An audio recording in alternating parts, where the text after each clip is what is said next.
Thrissur DCC അധ്യക്ഷൻ Joseph ടാജറ്റിനെതിരെ പരാമർശം നടത്തിയ സംഭവത്തിൽ INTUC നേതാവിനോട് വിശദീകരണം തേടി KPCC.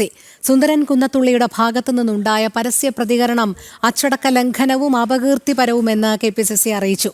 INTUC ജില്ലാ ജനറൽ കൌൺസിലിൽ DCC പ്രസിഡന്റിനെ നേരത്തെ ക്ഷണിച്ചിരുന്നില്ല. ജോസഫ് ടാജറ്റിനെ ക്ഷണിക്കാതിരുന്നത് വിവാദമായപ്പോൾ സുന്ദരൻ കുന്നത്തുള്ളി അപകീർത്തി പരാമർശം നടത്തി എന്നാണ് ആരോപണം. കൂടുതൽ വിവരങ്ങളുമായി സാനു കെ സജീവ് ചേരുന്നു. സാനു, പറയൂ. ഇനി കുറച്ച് ഏതാനും ദിവസങ്ങൾക്ക് മുമ്പാണ് ഈ സംഭവങ്ങൾ നടക്കുന്നത്. അതായത് തൃശൂർ DCC പ്രസിഡന്റിനെതിരെ പരാമർശം നടത്തി INTUC നേതാവാണ് രംഗത്ത് വന്നത്. INTUCയുടെ സമ്മേളനവുമായി ബന്ധപ്പെട്ട് നടന്ന ആ ചടങ്ങിലേക്ക് DCC പ്രസിഡന്റ് എത്തിയില്ല.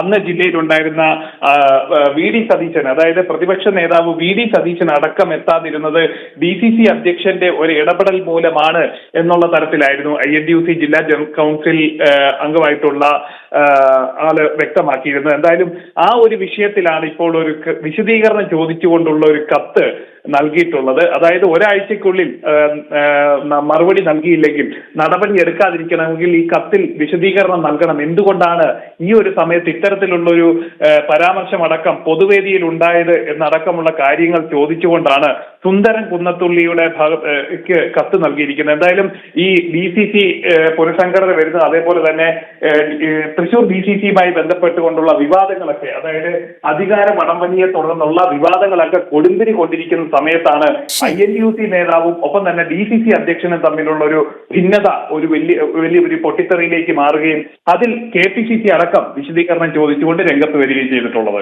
ശരി, സാനു കെ സജീവാണ് വിവരങ്ങൾ നൽകിയത്.